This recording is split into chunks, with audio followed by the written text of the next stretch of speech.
Can you elaborate on the treatment as well as the allowability of interest expense within a full cost plan? Earned interest is on the revenue side, right? So that's what's coming in from putting money and having their cash balances and things like that in the market. OMB plan is the only place where earned interest would even come into play because it has to do with revenue reconciliations.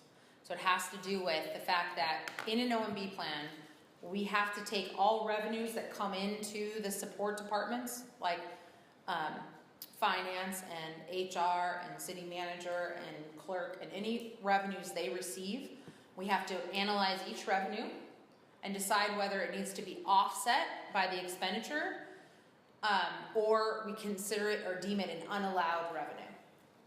So an unallowed revenue simply means that the way in which the revenue was received has nothing to do with the service being given.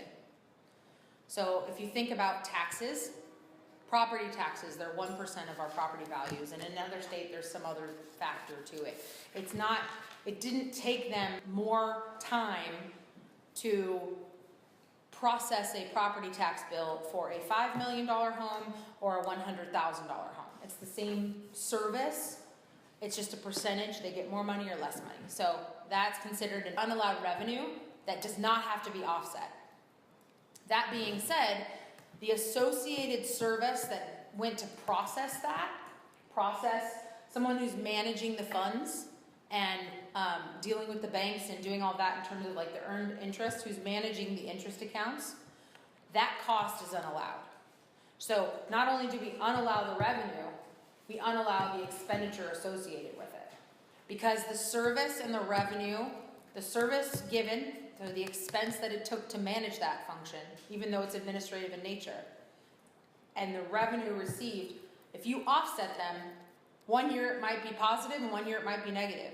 1 year the market could have crashed and it was a large negative of interest income and you ended up losing money, but you still were paying a person's salary to manage that account even though it lost. So you wouldn't add that cost to spread to everyone.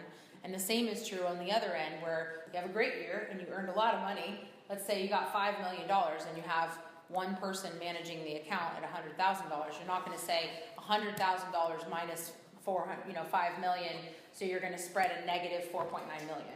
You're not going to do that because that's not the way it works. So in the guidelines, what they say as far as revenues is you must offset revenues that have to do with the service.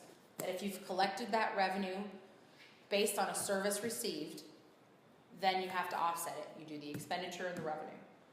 But if the revenue is received that has nothing to do and does not equate to a service, it is deemed unallowed. And so we don't have to offset it, and we just basically ignore it. It sits there, you don't claim it, and you also don't claim the expense associated with getting that revenue.